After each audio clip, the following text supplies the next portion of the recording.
To pay using a QR code in GCash, follow these steps. Open GCash app. Launch the GCash app on your smartphone and ensure you're logged in.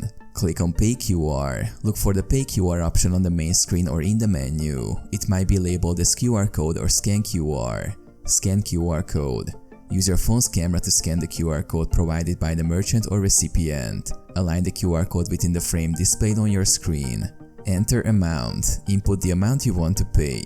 Ensure it matches the transaction details or the merchant's request. Confirm payment. Review the transaction details and confirm the payment. Enter your PIN or use biometric authentication to authorize the transaction.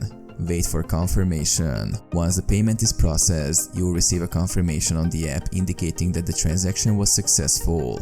Receipt. Save the transaction receipt or take a screenshot for your records if needed. Double check. Verify with the merchant or recipient that they've received the payment if necessary.